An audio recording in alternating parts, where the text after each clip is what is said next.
Hi everyone, welcome to Cook Stacy Cook. Today I would like to share my clam chowder recipe with you. This is a hearty and delicious soup that will warm you up and it is so comforting.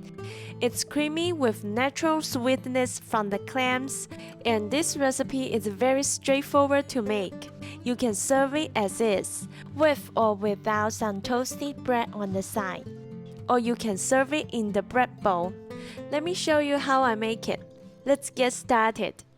Starting with a clean cutting board, finely chop some parsley. We will use this as a garnish at the end. Then finely mince 3 cloves of garlic.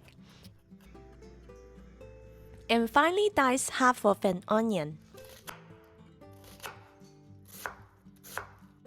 Next, cut some celery into small dice.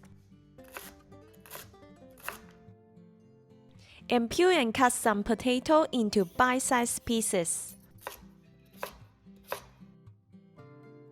We will also need some thyme. Strip the leaves off the stem. For the bacon, simply cut them into small strips. For the clams, I buy them in a can. You can choose chopped or baby whole clams. Lastly, prepare some bread if you plan to serve it on the side, or serve the clam chowder in a bread bowl. Now we are ready to cook. Heat up a pot that is big enough for the amount of soup you plan to make, and we will fry the bacon first. I like to add a little bit of oil to coat the bottom of the pot before adding the bacon. Stir the bacon occasionally, and as soon as the bacon starts to sizzle, we need to lower the heat to medium low to prevent burning the bacon. Let the bacon cook until the edges are a little brown, then we can scoop the bacon out. Now turn the heat back up to medium-high, and using the fat from the bacon, we will saute the onion and the celery. Stir and cook the onion and celery until the edge of the onion starts to get a little soft. Then we can add the minced garlic. Continue to stir and cook everything for another 30 seconds. And we will add some all-purpose flour to the pot. Keep stirring until the flour well mixed with the vegetable. Then we can add the clam juice from the can and some chicken broth. Now stir the pot with the spatula and scrape the bottom of the pot. We are trying to scrape the flavorful bits off the bottom and mix them with the soup. We are also incorporating the flour into the soup.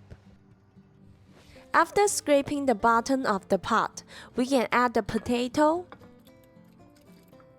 some milk, and some heavy cream to the pot. Also add the thyme at this time.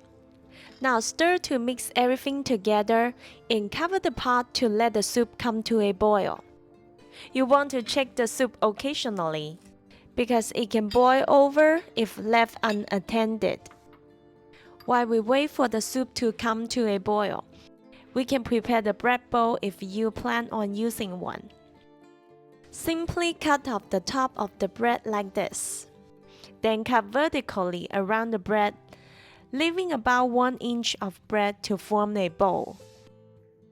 After making the cut around the bread, simply rip out the center using your hand like this. Then toast the bread bowl in the oven using the preset toast function. After it's done toasting, leave it in the oven until you are ready to use it. Now back to our soup. Once the soup starts to boil, we can take the lid off and periodically check to see if the potato is cooked through. We can do this by crushing the potato against the pot using a spatula. Once you can crush the potato like this, we know we have cooked it to the right consistency. Continue to crush about 1/3 of the potato in the pot. Keep in mind, we only want to break them up into smaller pieces, not to mash them. Breaking up the potato makes the soup creamier and enhances the texture of the soup. After you have crushed some of the potatoes, we can add the clam to the soup. Waiting until now to add the clam ensures we don't overcook them. Overcooking the clam will make it tough and chewy. We will also add some salt at this time. Stir the pot to evenly mix the clam and the salt. Now let the soup come back to a boil. Then add a little crushed black pepper and some chopped parsley. And this clam chowder is ready to serve. Scoop this creamy and delicious clam chowder into a bowl, or even better, a bread bowl. Sprinkle some chopped parsley and bacon bits on top for decoration. And you are ready to dig into this creamy, delicious, and heartwarming bowl of goodness. I hope you will give this delicious clam chowder a try. If you find today's video useful, please share it with your friends and family. Let me know your thoughts about this recipe in the comments. Thank you for watching and see you next time.